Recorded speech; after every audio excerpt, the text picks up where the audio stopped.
School is back in session. As we enter Mrs. Gaynor's classroom, Maya discovers a social media rumor about her has gone viral. Why are they saying such mean things about me online? Maya, what's wrong? Is everything okay? I'm being cyberbullied, Mrs. Gaynor. Oh no, it looks like your phone has been hacked into and it's going viral.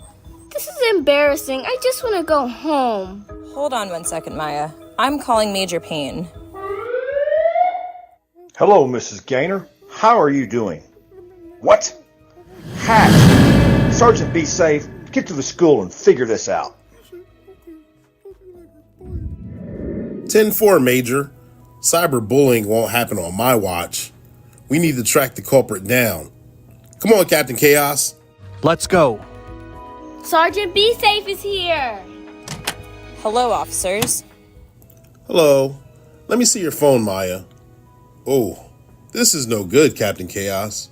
There's only one social media mastermind that I can think of that's behind this. That's right. It has to be Chance Wilder. But how do we catch him? Sergeant, be safe. Get the phone. Bring it back.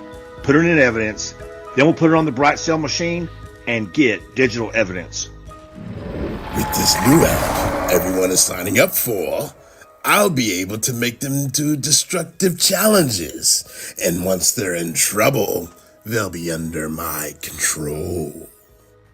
Sergeant Be Safe and his team use the Bright Cell machine and discover it has Chance Wilder's digital fingerprints all over it. I'm set up! Ready to breach the door! Get ready! 3, 2...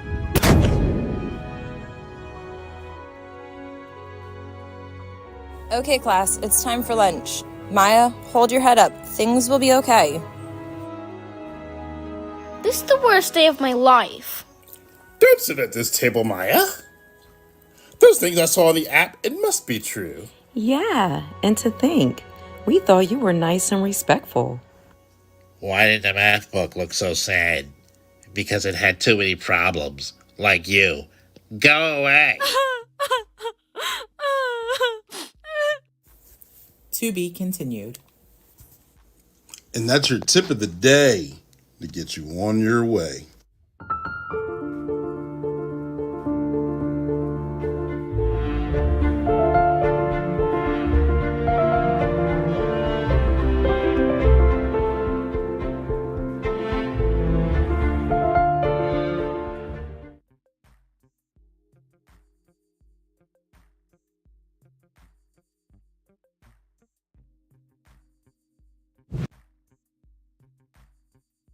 Hey, officer, your keys are in the door.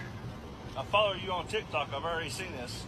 By the way, you don't have your seatbelt on, sir. If you'll pull right up there for me. You.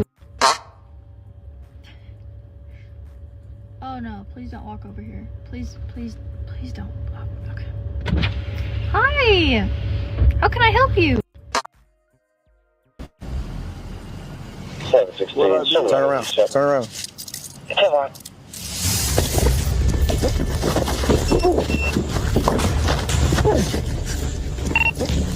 403 dispatch, Signal 7 in front of the yellow store. I didn't do anything wrong. Turn around. I didn't do anything wrong. I didn't do anything wrong. Come here, stand up. What did I do? Stand up. Hey, what did I do, bro? What did I do? 403 dispatch, I got one detained.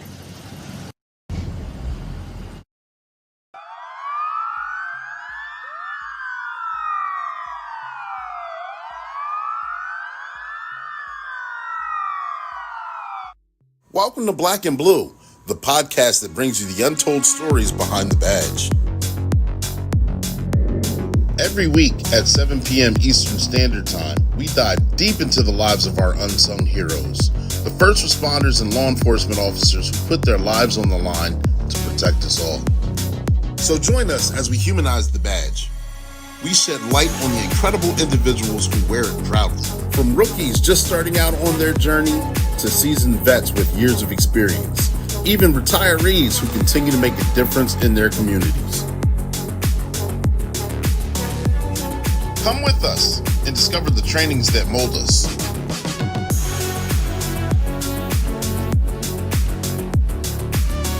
unforgettable experiences that make us, and the publications that inspire us to push forward.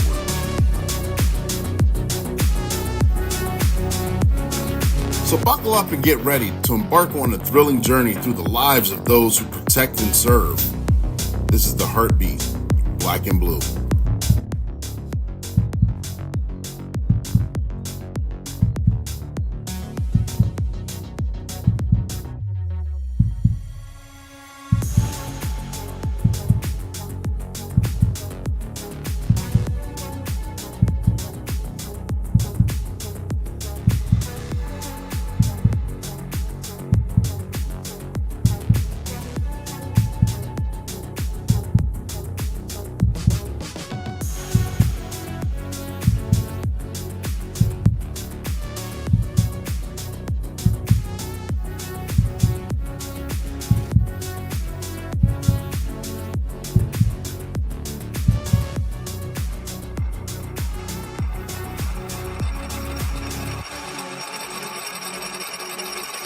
Black and Blue, where the stories behind the badge are true.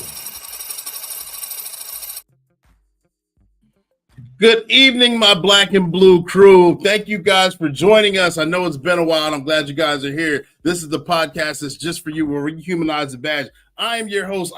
You know what it is? It's right there. I'm your host, Ecclesiastes 302. And if you know what 302 is, you know exactly what it is. I am the coldest code-switching detective. I am Clee, C-L-E-E spelled, continuing law enforcement edutainment. And we're going to educate you and entertain you all throughout this process and have fun while we do it. Shout out to all the voiceovers on the Sergeant Be Safe cartoon that you saw part 1. We got part 2 coming later on in this episode. We got a great show going on for you today. We're going to talk about cyber crimes and all the things that you need to know about. Well, not all of it.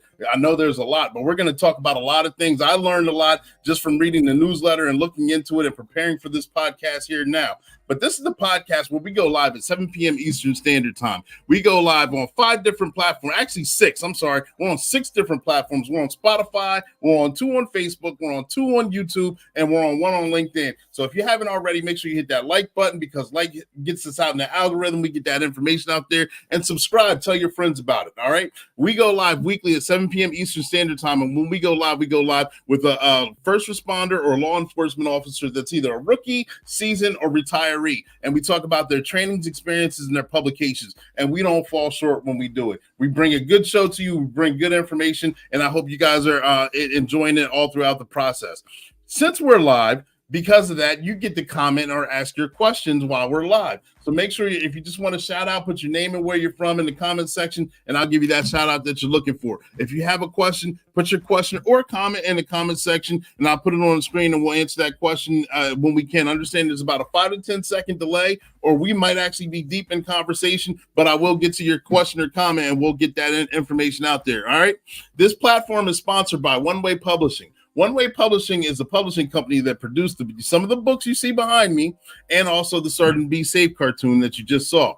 One Way Publishing is the website scrolling below, workwithcleve.com. If you actually wanted to be a voiceover, that's where you want to go. If you want to be featured on the show, go ahead and go to the website and fill out that information. If you ever wanted to write a book, One Way Publishing, you know, their motto is they can turn a mere thought into a book that's bought, whether it's fiction, nonfiction, a cookbook, explanation book, fantasy book, comic book, so whatever book have you, One Way Publishing can make that dream come true. All right. So therefore, they do all the hard work. You get all the credit for it. Make sure you check that out. The website scrolling below. All right. Got to get all that information out there. Yes. And I know I skipped some things. It's been a while, but I'm glad we're here. You guys know the schedule changed. You guys know taking a new position. So therefore, I had to kind of take a small hiatus, but we didn't stop. We just took a pause, and we're still moving forward. We're still moving forward, humanizing the badge. And that's exactly what we're going to continue to do. And we're talking about cyber crimes. And I'm going to lead right into it because we have a special guest. He's backstage right now. Some of you may know him. Others of you may not. But we're going to discuss about cyber crimes and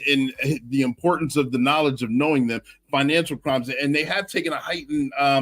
It's been a burden lately. Trust me, I know. I've seen it happen within the past. Over the summertime, there's been a lot of investigations dealing with frauds and bank checks, bad checks and thefts and things that have to do anything with any kind of monetary financial institution or cyber crimes. All right. So make sure you guys get your questions ready. I'm gonna bring him to the stage here, but I got to give him that with the wonderful intro that he so much richly deserves. He is a retired police detective with 24 years under the belt, ladies and gentlemen. He is also the author of Threats Without Borders, the newsletter. If you're not subscribed to it, please go ahead and subscribe to it at the end of the show and check these newsletters out because it's filled with wonderful and very good information. He is a cybersecurity expert, ladies and gentlemen. He's an educator, he's a speaker, he's a writer. He's currently in the position, in the information security position for bringing awareness and officer. I'm sorry, I messed all that up right there. He's an information security awareness officer for a financial institution. Now, I'll let him explain that further if he would like to. But most important is why I'm fumbling over my words. The one that got me, he's a bourbon aficionado. And we had a brief discussion on that. But it is very important that you got to have your luxuries in life, and that's one of them. But ladies and gentlemen, boys and girls, I'm going to bring Matt to the stage. Matt, are you here? Yeah, I'm here. That was an impressive intro. Thank you. Thank you. I'm over here sweating and fumbling over my words, so I hope I did you somewhat justice. No, it's all good. Thank you. The website for Matt Dot's Threats Without Borders is scrolling below, and it's also in the comment section. It's in the comment section on every single platform except LinkedIn, because LinkedIn doesn't let me put comments in this field, and I don't know why. But you see it scrolling below, so make sure you guys subscribe and check that out. But right now, I got to ask Matt the same question I ask everyone who comes on this podcast for the very first time who's been in law enforcement. Matt, what initially gave you the burning desire to actually want to step foot in this occupation called law enforcement and be a police officer? Yeah, so that's a story in itself. I barely graduated high school. I went to CD East. I'm sure there's people out there who heard that intro and thought, man, that kid, that's not the right guy, right? So I went to CD East. I just wasn't interested in school. I just didn't do well. I wasn't going to college, so I got out, was working the loading docks, working at UPS, 18 years old, and I thought, man, this isn't for me either. Like, I'm definitely not made for manual labor. Like, this is not good. So I think I got to go to college. I don't have any other option. Try to get out of here. So I went to Hack, and I teach at Hack now. In fact, that's a whole different story. But as I'm an adjunct there. But I ended up getting enrolled at Hack, and I was an economics major because they were like, "Well, what do you want to do?" I'm like, "I don't know. I'd like to make money. Like, I don't know." Yeah. I didn't have anybody in law enforcement in my family. I didn't know any law enforcement officers. Like, so I had no interest.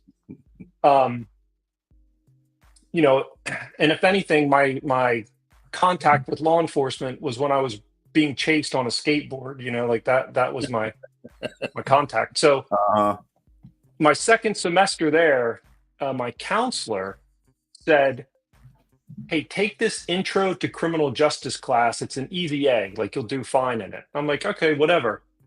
I went, and I was like, this is awesome. Like, I really liked it. So the next semester, I took another class with an instructor who ended up being one of my mentors. And I was like, this is it. Like, this is like what I want to do. This is awesome. So I ended up got my associate's degree in criminal justice from Hack. Transferred to Shippensburg, got my bachelor's degree there. Ended up luckily getting hired by Derry Township in Hershey, and that was it. So yeah, it was completely because the counselor was like, "This is an EVA." So that's how I got into it.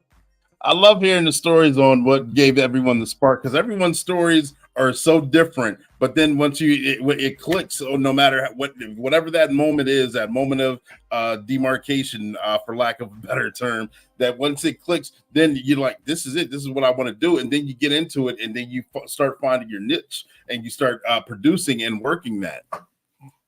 Yeah. So while I was in college, I started working loss prevention for Walmart, and that really funneled me in. Like that gave me contact with a lot of police officers and the criminal justice system. So that really dialed me in. Like, this is what I want to do. Gotcha. And I know I worked at UPS for 2.5 months during the summer months. Actually, I right out of the academy for a short period of time.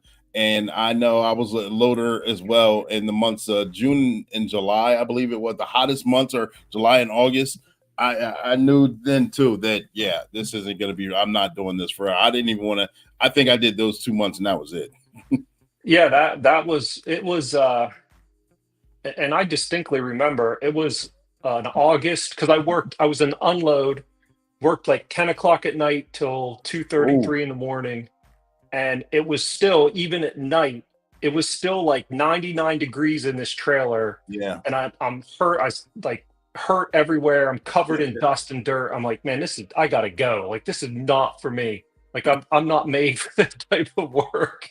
So I'm gonna take a shout out to all the dock workers that are fighting for everything that they believe and feel they deserve, because that line of work is necessary and needed. And I know I personally couldn't do it for a long period of time. So shout out. No, it's backbreaking work. It's hard work for sure. But I want to jump right into it. I want to talk about first talk about your newsletter, the Threats Without Borders. What actually inspired you to want to write a weekly newsletter and keep up with it and talk about anything about cyber crimes and anything that's cyber? Because I know that those are the trends, but that's a little difficult to keep up with weekly unless it's a passion of yours, correct? Yeah. So I'm about to put out my 4-year anniversary. I've been doing it for 4 years. Oh, okay. And it started during COVID, honestly, like locked inside, like a lot of things. I make the joke, and the guys that I worked with at Dairy would hear me say this. They would say something and I would give them the answer. And they're like, how do you know that? I'm like, I read the internet, right? Like I read the internet so you don't have to. And I read a lot. I spend minimum 2 hours a day just reading content that I find on the internet. Gotcha. And it's my hobby. Like, you know, I'm a geek, I'm a nerd, right? This is what I do. So I had all this stuff. So the newsletter just kind of started of me summarizing news articles that I found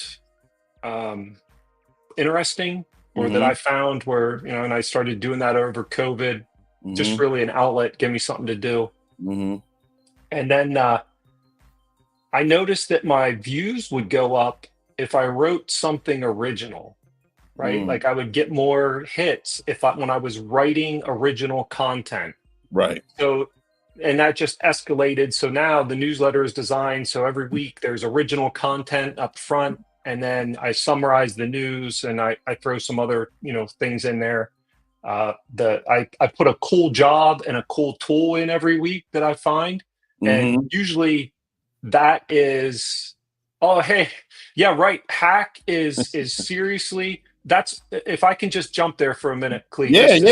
We got that comment. Shout out to you, Al. Yeah. So I teach at Hack as an adjunct, and I went back and got my master's degree just so I could teach at Hack. And I'm there now as an adjunct, and I owe that place so much. Like I would have had no option. Like I didn't even take my SATs. Like I had no SAT, my high school experience was terrible. The only thing I had was I knew that I needed to do something different. And Hack gave me that option. And I feel that I owe it back. Like that's why I went back and I teach there now as an adjunct. Gotcha. And I tell my students, like I tell them, I'm like, listen, like I'm not here because I get paid some money to do this. Like I'm here because I sincerely have an interest in you and I want you to do well and I want to pay back. Like this is my story. So yeah, shout out to Hack. Honestly, I'm not happy with everything that goes on there, and I'm not happy with some of the management decisions that happen there. But I 100% support the mission. Community colleges, Hack literally changes lives, and I'm a testimony to that. So yeah. But anyways, to get back to the newsletter, so I just kind of put whatever it's really whatever I think or whatever I'm going on or whatever I'm hearing. Sometimes it'll be I had a conversation with someone, so I'll put that in there. But yeah, that's it. And I'm coming up on 4 years, and one of the things I'm most proud of is I just had 200 issues, which is a little short of 208 is 4 years. I just had actually 202 went out. I've never, knock on wood, I've never missed an issue. I've never missed a week. Like through illness and vacation and all the things, I've got a newsletter out every Tuesday for coming up on 4 years. So it's awesome that I can. Well, congratulations for that. I know that's not easy to do. And I know there's a lot of work that goes into it behind the scenes as opposed to just putting together something and pushing it out. From content creator to content creator, I know if you have a weekly schedule, there's a lot that goes on with it. And I hands down, 100% congratulations on that feat in itself. Yep. So you got the newsletter, you're coming up on 4 years, and you talk about what are some of the topics that you talk about in there? I know they're gripping with financial crimes, not even just crimes, financial information, things that's going on in the cyber world. What kinds of things, once someone subscribes to your newsletter, should they be expected to be learning about? Yeah, so it's pretty niche. I call it sci-fi crime, so it's cyber financial crime. And so it's mostly, fraud, internet-enabled crimes, a lot of fraud, money laundering, anything that kind of happens, any type of criminal activity that happens through the internet, or any type of financial crime. Like we'll probably talk about check fraud here that is coming back around. Yeah.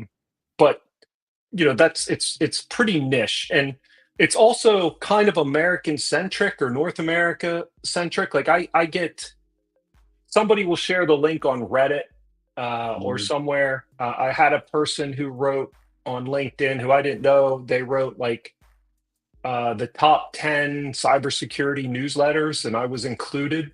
Yeah, okay. I got and I get a bunch of subscribes after that happens, and a lot of them. I can tell by the domain, the email domain, or the name that they're European.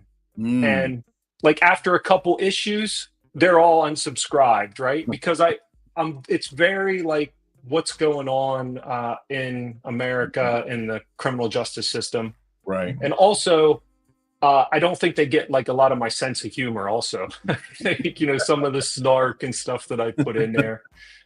So yeah, so it's very niche.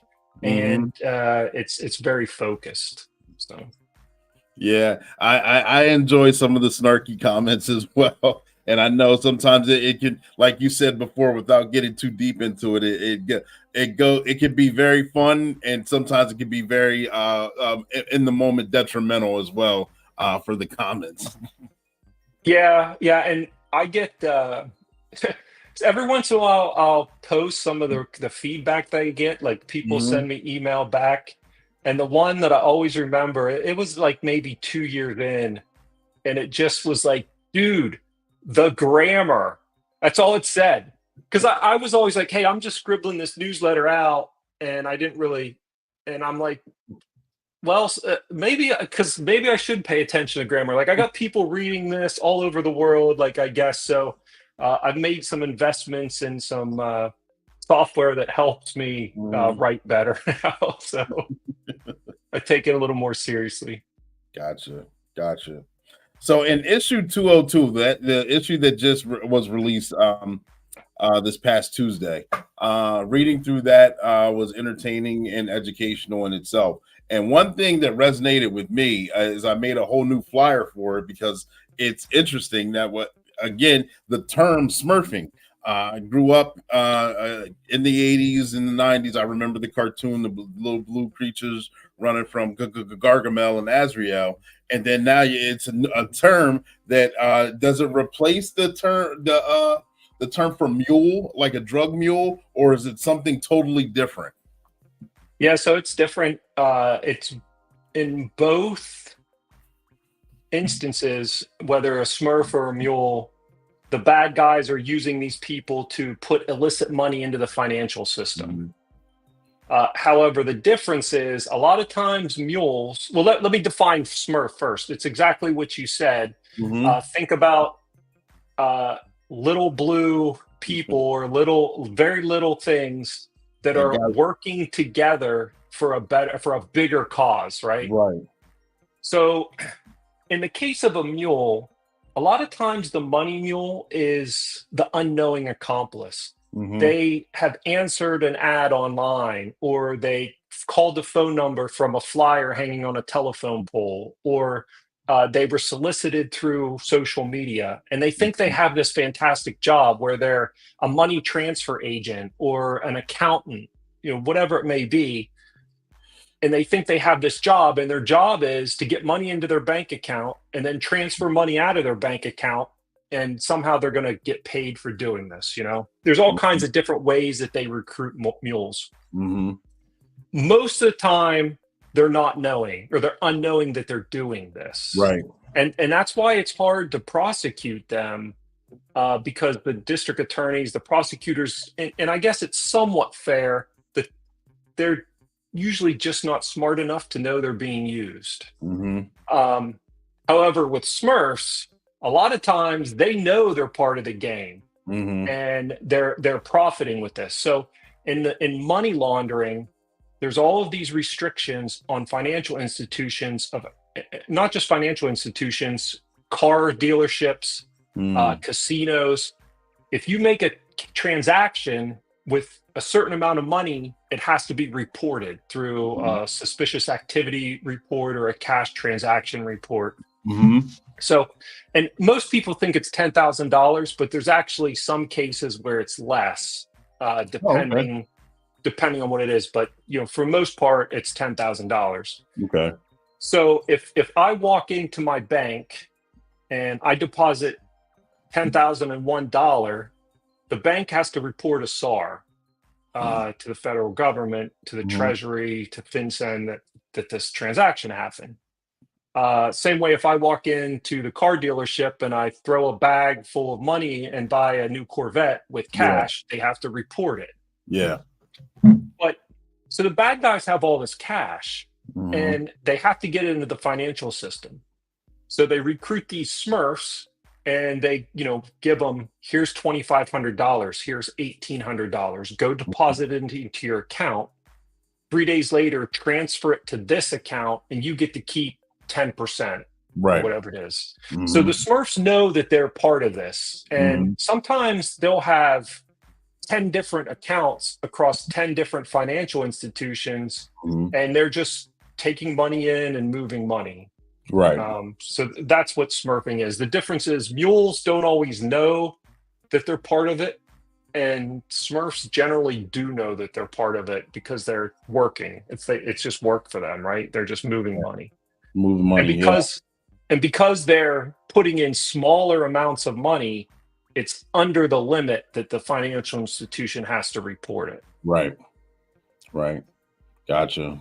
Thank you for bringing clarity upon that. I want to dig a little deeper on that and fraud and bad checks and the uptick on that, and why it's either difficult to detect or not being investigated by law enforcement as well. But we're going to come right back. I'm going to jump to a Sergeant Be Safe cartoon part 2 of what we just saw, and we're going to jump right back into the interview. You guys stand by. Where we left off. Maya arrived at school. She was happy as can be. And then she found out something bad happened. Her phone was hacked. There were videos of her. Maya was embarrassed. Kids at school were making fun of her, forcing her to leave. It was discovered that Chance Wilder was behind this. The police tried to arrest him, but he got away. Which brings us to our next episode. I'm set up, ready to breach the door. Get ready. 3, 2. And we now start part 2.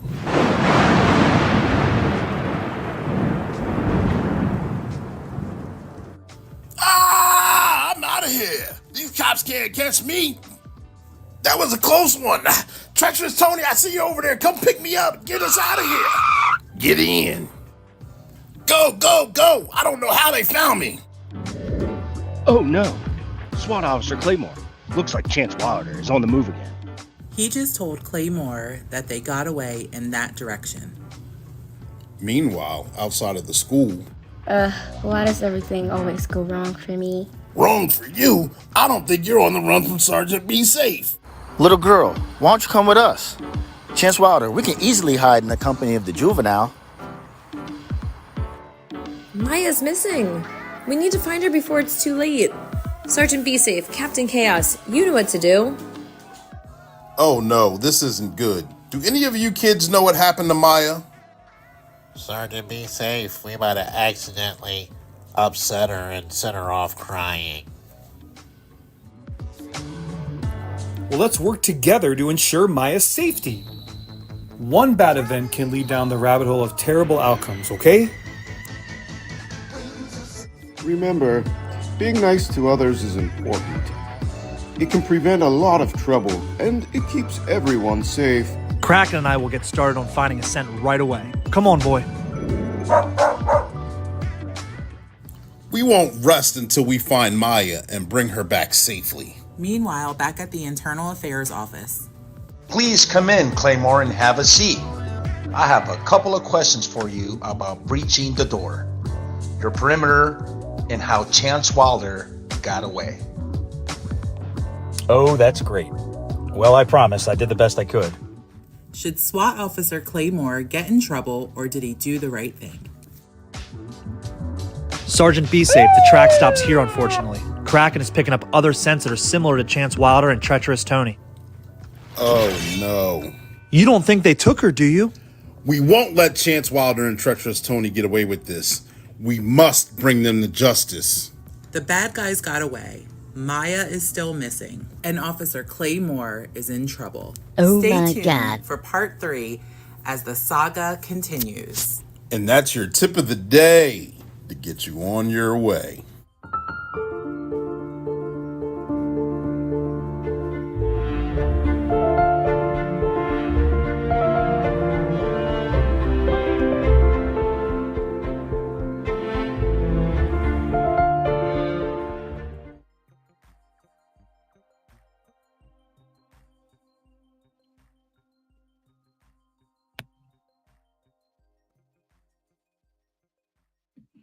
And we are back, ladies and gentlemen, boys and girls. I hope you enjoyed part 2 of that cartoon right there with Sergeant Be Safe. I hope Maya's safe. I hope SWAT Officer Claymore makes it through this IA investigation. We'll see how that all turns out in this next episode and see where it leads us. But we're back into the interview now, and like I said, we got Darren Cotton right there. The newsletter is excellent, and he looks forward to reading it every single week. Shout out to you, Darren. Yeah, right, Darren. Yep. And like I said, he's a former guest on the show, too. It's been a while since he's been on. We might have to get him back here in the hot seat. But we're continuing on. I wanted to talk about the uptick in what we see in frauds and bad checks and smurfing, like we just talked to, like you just explained to us. There's been a huge uptick now with financial institutions, at least in this area. I'm pretty sure it's nationwide, where people are they're stealing checks from businesses, or they're creating their own, and they're going into institutions and basically doing the same thing, depositing, having the check deposited, removing it and putting it into another account, or there's a lot of different things going on. What's the uptick with that, and why isn't it being fully is it difficult to investigate, or isn't it being investigated properly from your personal opinion? So the uptick in paper check fraud is, as we get better investigating cybercrime, clamping down on some of the internet frauds, the bad guys, they're not going to stop. They just circle back around, and a lot of the check fraud works, right? I know there's different ways that they get checks. Sometimes they're actually stealing the checks, whether it's from a mailbox. Don't put a check in the mailbox overnight that you're going to send to somebody, right? Don't do that. Yeah. Even at this point, I don't even suggest dropping it in the blue mailbox, right? Because they dig them out of there. They use fishing twine with sticky substance, pull the letters out. If you're going to mail a check, I've seen people do that many times, yes. Or investigate, I should say, yes. If you're going to mail a check, go to the post office and go inside the building and mail it. So there's different ways that they get it. They're stealing the check, or they're just manufacturing the check. So the only thing that they need is the routing number and the account number, and then the basic information about the company. And they can walk into Target or Office Max, the Office Depot, whatever, buy check stock and a printer and print these checks. Sometimes the police are getting the cars and vans that have the printers. It's a mobile unit. Oh, wow. Right. So then they recruit, either homeless or drug addicts or, down on their luck people who are looking to make some money, and they get them to go in and cash the checks. And then split, it's not fair because they may cash a $3,200 check and they get like $150, and an arrest docket, because they're the one in the bank with their face and depositing the check into their account. So check fraud is huge at this point. We really struggle with it. Now, the banks, financial institutions have solutions to counter that. One of them is called positive pay, and there's some other solutions. But usually small businesses don't want to move to that until they're already stung, right? Yeah. It's one of those things. So, we struggle with that on that side. But check fraud is a big deal right now, of all things. You wouldn't think, when was the last time you actually wrote a paper check? It doesn't happen that often, but criminals, there's enough out there that they're doing it. Yeah, I know. A couple years ago, there was a country club. I couldn't think of the word. A country club where their employee checks were stolen out of the mailroom or out of the office by a former employee who was fired beforehand, and they didn't even know that he took a roll of checks or a book of checks or whatever they were. And unfortunately, this individual was writing out checks all over the place and made a substantial amount of withdrawals from different financial institutions until he was finally caught up with. Yes, he had to pay restitution, but for that moment, he had a substantial amount of money within a relatively short time that was hard enough to track because it came back to the company as opposed to that individual first. Yeah, another scheme that we see is somebody is trying to sell something on a social media marketplace like Facebook Marketplace or OfferUp or Craigslist. They're trying to sell a chair, a couch, a bike, whatever. They get contacted by somebody online that says, hey, I would like to buy that chair. I'd like to buy that couch, but I'm not local.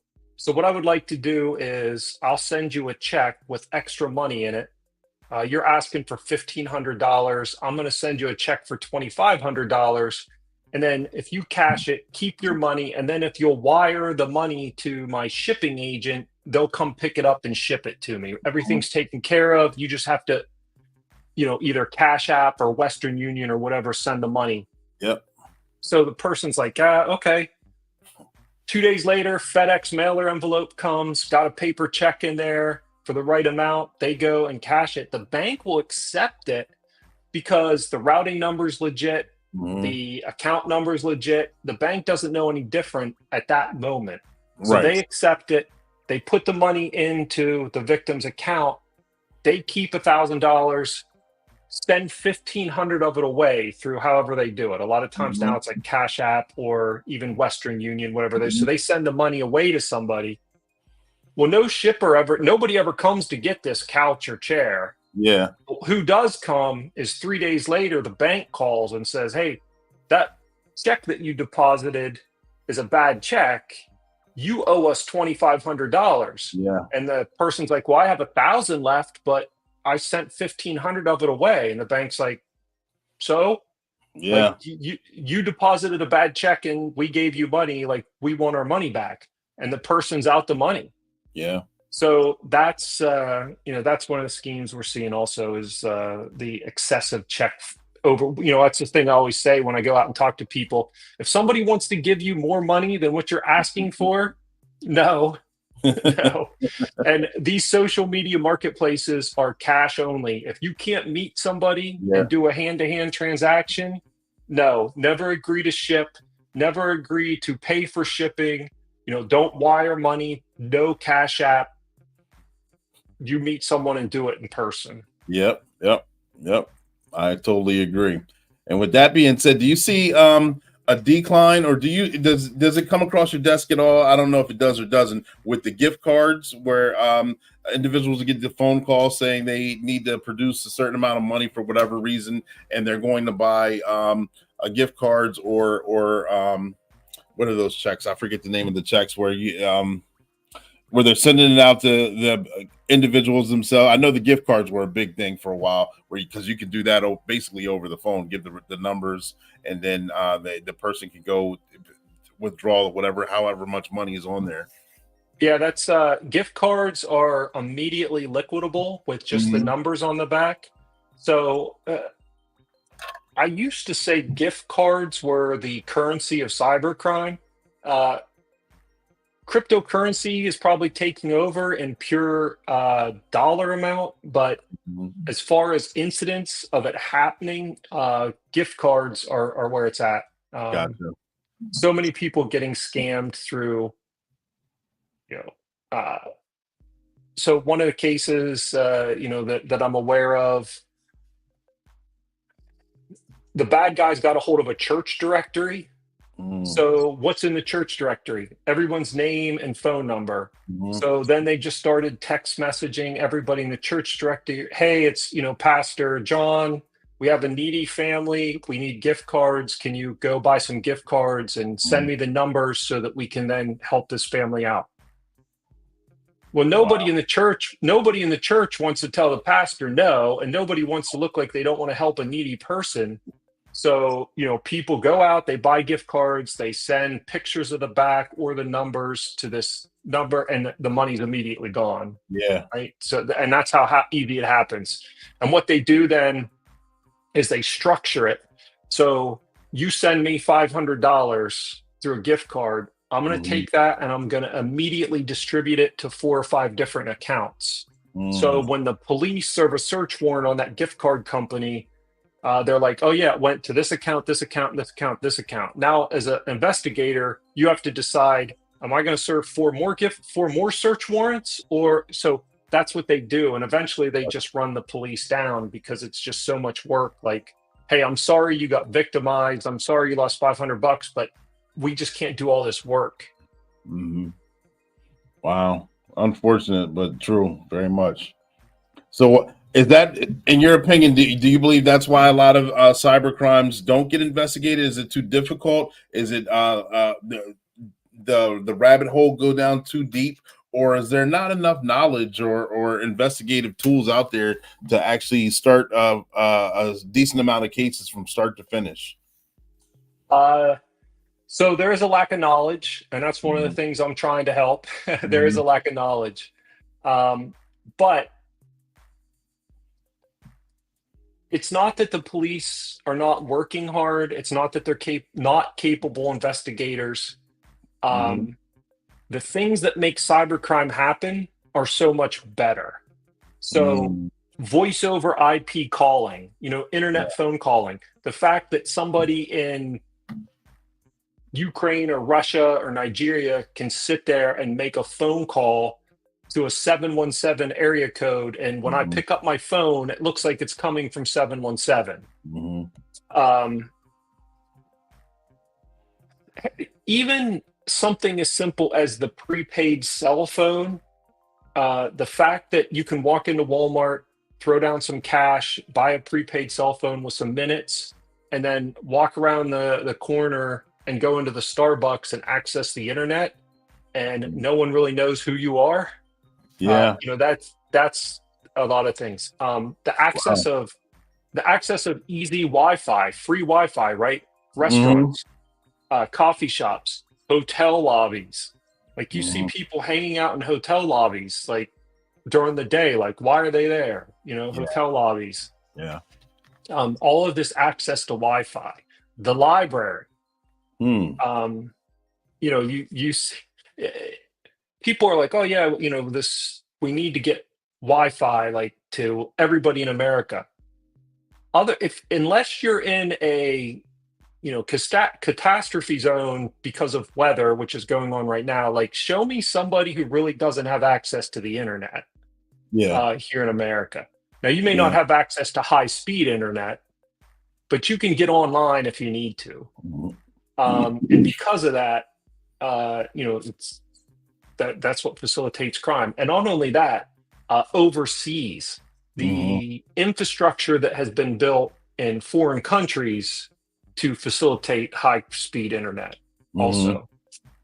That's kind of the point I make with my newsletter title, Threats Without Borders, right? Back in the day, if I wanted to victimize someone, I had to be close to them. I had to be near them. I had to be able to reach out and get them or come into their home or, somewhere proximity. But now you can sit anywhere in the world and victimize anyone else in the world, and laws and borders and all that are completely irrelevant.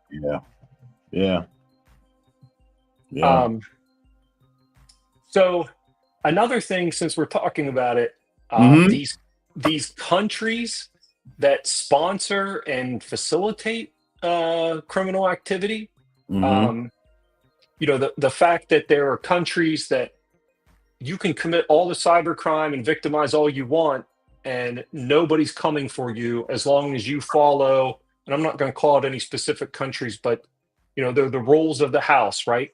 Don't victimize any of our own businesses and send your money up the tree, right? Pay your taxes. So you pay off the politicians. Nobody's coming for you. I do a talk on ransomware. I do a PowerPoint presentation for businesses on ransomware.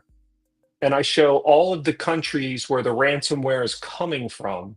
And then I show a list from the Department of State of all of the countries where we do not have an extradition treaty. And it's the same countries, right? They know they can sit in Iran, North Korea, Russia, any of these countries out there and just do whatever they want online, and American law enforcement probably isn't coming for them. How we usually get them, if you watch the trends, how we get them is they end up taking a vacation, right? They fly into Greece to go to the Mediterranean on vacation, and Greece grabs them for us, or something like that. That's generally how we get them. If they stay in their own country, we're probably not going to get them. Gotcha. But that's one of the things. And cryptocurrency has been a huge deal. So much that we have senior citizens being scammed into going to the crypto ATM. And so they come into the bank, they withdraw their money in cash, and then they go down the road to the crypto ATM and put it in because they think they're making some type of investment. They think they're donating money, whatever the scam is, and then that money's gone. It's gone. And like, shout out to you, Shayla, your comment. It's so scary how any one of us can be victimized, trying to be a nice person to do the right thing, and just from the lack of education and knowledge, be swindled out of money that you might actually be responsible for, either civilly or criminally. So therefore, ladies and gentlemen, boys and girls, before we got a couple more topics, but Sergeant Be Safe is going to make a quick interruption here. I hope you enjoy this cartoon. We will be right back.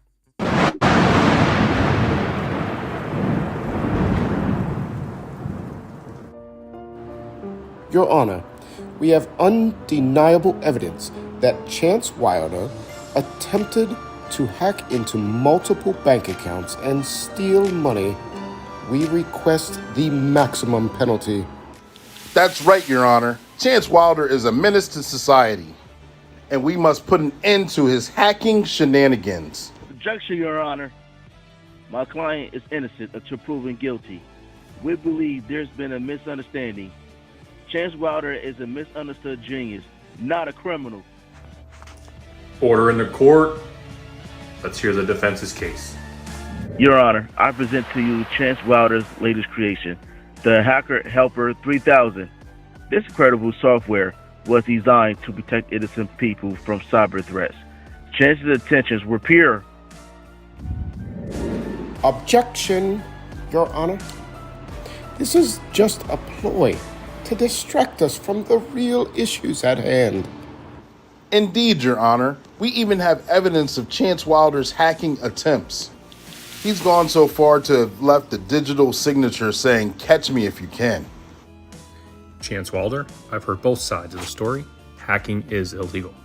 Since you like to take wild chances, I sentence you to community service, where you use your skills for good, helping organizations protect themselves from cyber threats.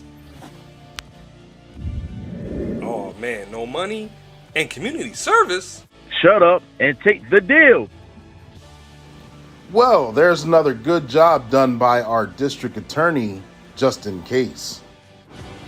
It was a team effort. And there you go, folks. Justice was brought to Chance Wilder, but I'm pretty sure he'll be up to his shenanigans again. So tune in, and that's your tip of the day to get you on your way.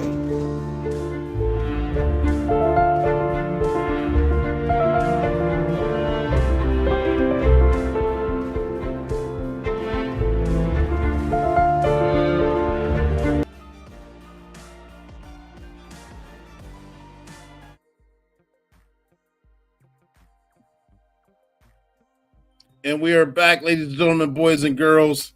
Thank you, guys. I hope you guys enjoyed that cartoon, that commercial right there. Jumping back into the interview, we got Matt Dotz right here, the newsletter that he puts out, Threats Without Borders, that comes out on Tuesdays. One of the highlighted topics he talked about in his latest issue was dating scams and victims of that. And I thought that was interesting as well, because that's not something, at least I would think the normal person would think you become a victim of, trying to find go out on a date or potentially find some sort of boyfriend, girlfriend, life partner, things like that. How can you be scammed on a dating app? Yeah, so that's a huge issue. I always say when I go out and do my talks, if you're talking to someone who claims that they are on an oil rig in the North Sea, they're in the military, or they're a missionary somewhere in Africa, you're absolutely being scammed, right? Because that's all of these things start with, I'm not available right now, but I will be, and I'm coming, and I love you, and we're going to get married. You got to give me some time or help me get over there. It's always something like that. And then, so there's two things that they do to defraud these victims. Number one, they start asking for cash and, money. I need airfare. I've been arrested now. I need bail. Whatever it is, they're getting that. But then they start doing a thing called reshipping schemes, where one of the hardest things to do is when you're doing credit card fraud, to get the products out of America. So if you're outside of the United States, you have credit cards, I want to use them, I got to get them out of the country. So if let's just say I'm in Ireland and I have some American credit cards. If I go to Amazon and I buy something with those credit cards and I put the shipping address in Ireland, Amazon's going to be like, no, this credit card belongs to somebody in Hershey, Pennsylvania. We're not shipping the product to Ireland. So that's how they have to overcome this. And they do this through these scams. They trick these people into it. And they say, hey, I love you. I can't wait to be with you. I really need a new camera, but the place I want to buy it only ships UPS, and UPS won't ship it to me over here. But you know who will? FedEx. So I'm going to have the camera company ship the camera to you. If you could then take it and rebox it and drop it off at FedEx and have FedEx ship it to me over here, that would be great. So, because they're in love, the person does. And a couple days later, box comes with cameras or whatever it is. They repackage it and then reship it. And they just start doing this. And now they're a reshipping of basically the same thing as a mule, but rather than doing money, they're doing product. Right. Police show up at some point and say, hey, what's going on? You're getting all this product shipped to your house. And, oh, I'm shipping it to my girlfriend or my boyfriend. And how do you know this person? Oh, we met on, whatever online dating place. So that's two of the things that we're seeing is just straight up cash. Because, hey, I'm over here. I'm working in a diamond mine. We're about to hit it big, and I just need some more cash. Can you invest in my company? Or the reshipping, and that's what we're seeing for those. So yeah, it's pretty rampant as far as the dating fraud, because a lot of the times the people who are on there, particularly older people, and that's who falls into this a lot of the time. They're lonely. They're lonely, and the people who do this are master manipulators, and they know how to take advantage of those people. And we see it all the time at the bank where they come in, and our frontline staff is like, "Hey, you're really being scammed here. We've seen this. This is a scam," and the people get belligerent.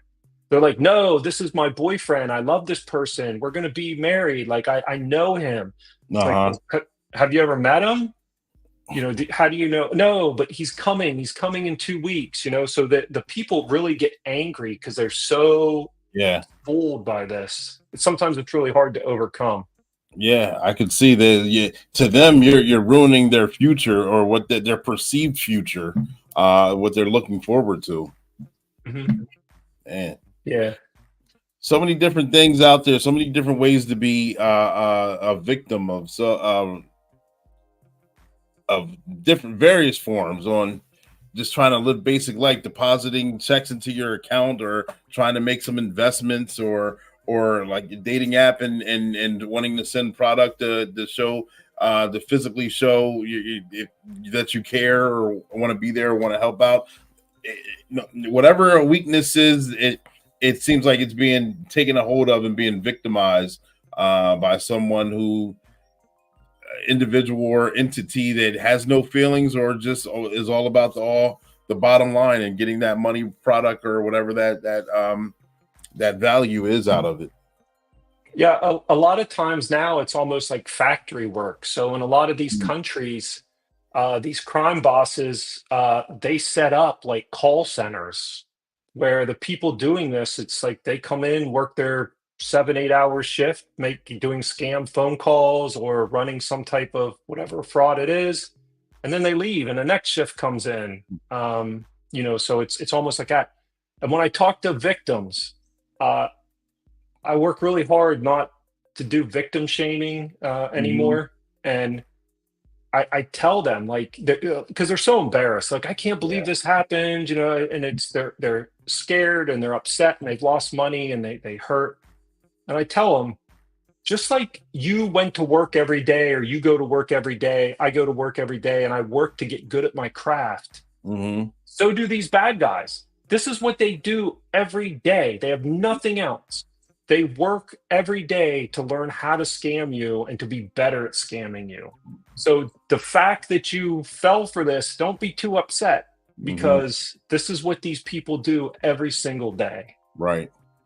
That reminds me of the fable I heard a long time ago, or a story. You put those nuts out in the bird feeders, and that's for the birds, so you can get different kind of birds flying around the tree and enjoying watching the sights and hearing them chirp and all that. But then what you don't want, the caveat to that, is all the squirrels that get into the bird feeders and eat all the nuts away. So therefore, you set up all these traps and different devices on so the squirrel can't get to the bird feeder, and eventually the squirrel finds a way to get to the bird feeder, because what do? You're out there on a summer day, you're out there for an hour or two just enjoying the weather, enjoying the sights, taking it in, and enjoying the bird feeder. The squirrel is practicing all day long on how to defeat that until it finally defeats it. And then what you taking it in for a hobby, they're doing that for a way of life and survival.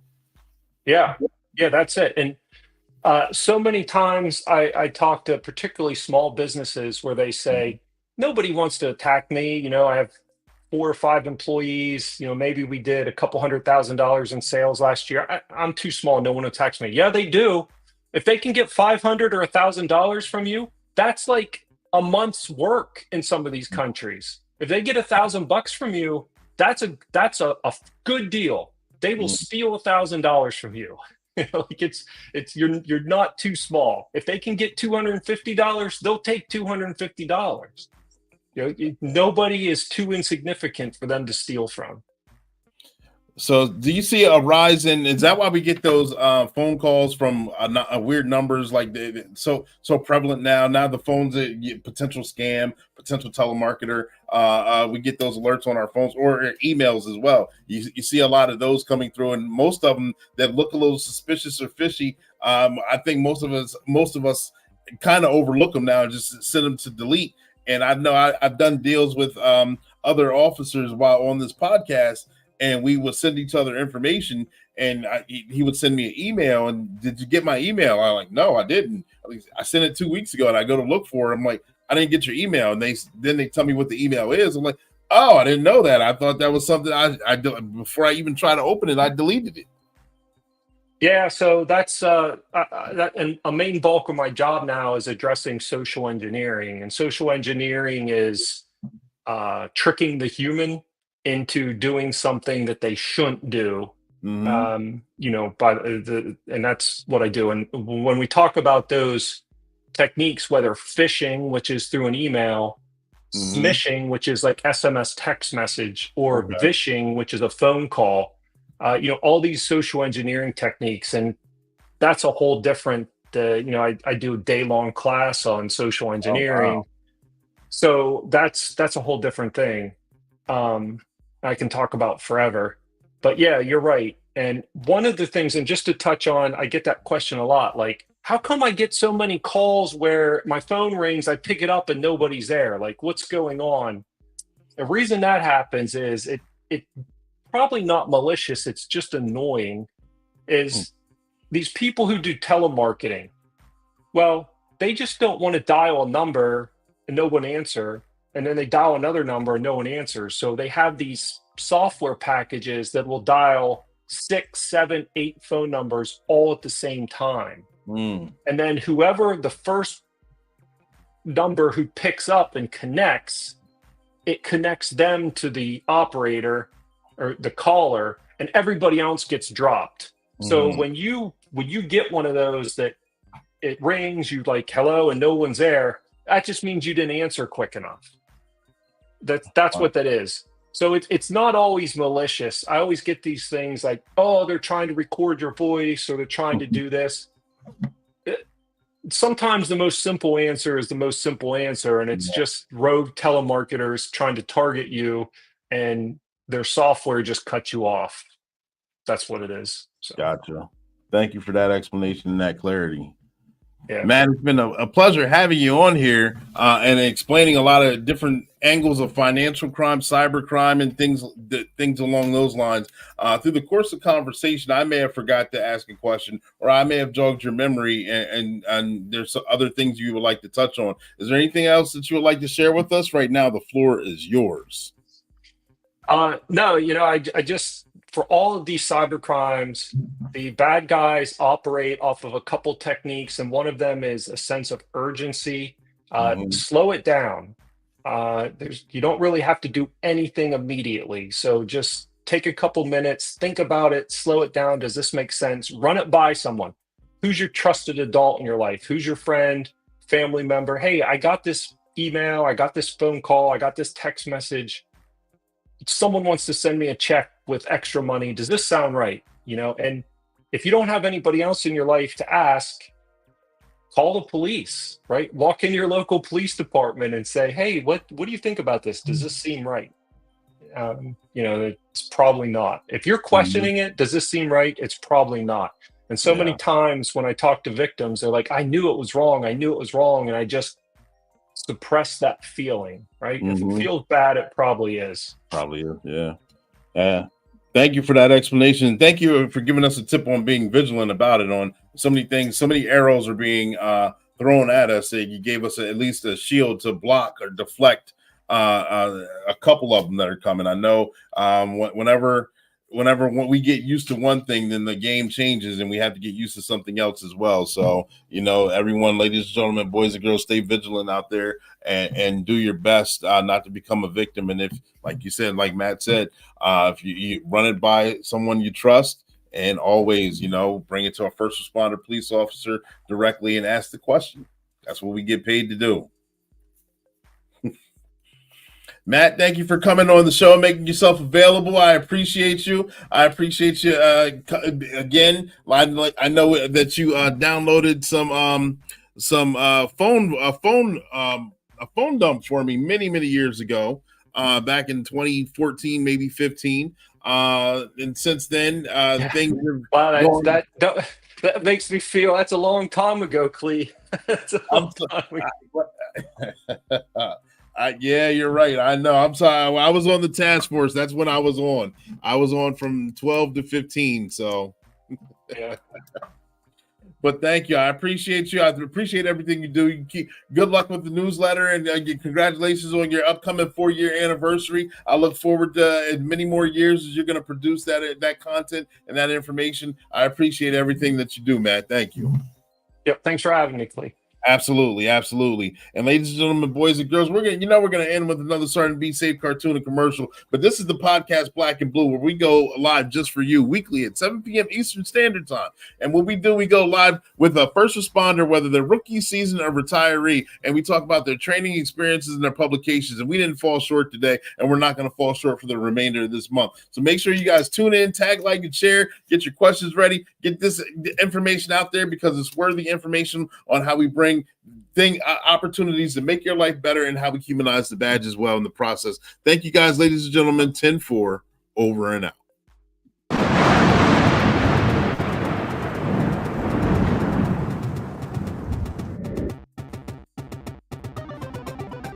Hey there, Timmy. Ready to hand over your personal information? Who are you and how did you get into my game?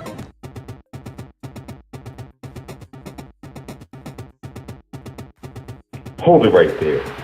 Sergeant Be Safe is here to put an end to your mischief. That's right. We won't let you get away with this, Chance Wilder.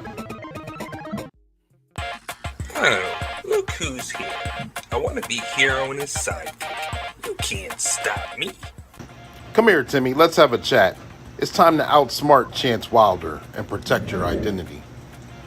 How can you do that, Sergeant Be Safe? First, never share your personal information online, like your full name, address, or phone number. It's like giving Chance Wilder the key to your life. And secondly, remember to use strong and unique passwords for all your accounts. And don't make it easy for them to guess. Timmy, always be cautious of suspicious links or downloads. They could be traps set by hackers. Sergeant Be Safe, Captain Chaos to the rescue!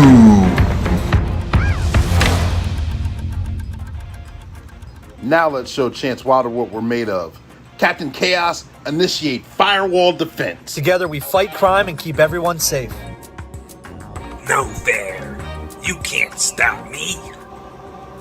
Oh, but we can, and definitely will. Together we can protect ourselves and stay safe online. Yes, we did it! Timmy, we did it! We showed Chance Wilder that we won't let him win.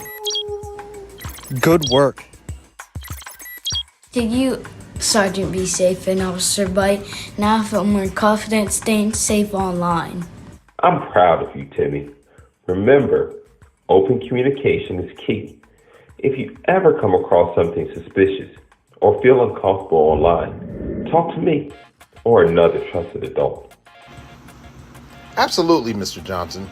It's important to have a support system and work together to keep our online experiences secure. I learned too much today, Dad, and now I'm going to be more cautious and more responsible online. That's my boy. Together, we'll navigate the digital world safely and have fun while doing it. Well, Captain Chaos and Kraken are going to go arrest Chance Wilder, and I bid you and Timmy a good night. Come out with your hands up. No! Take it from me, Sergeant Be Safe. Let's be safe online.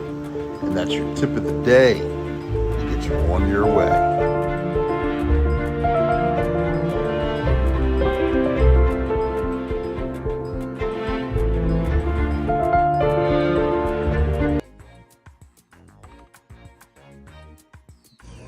I'm not a bad cop. I never once said you were. It would be real simple if the problem was bad cops. It ain't.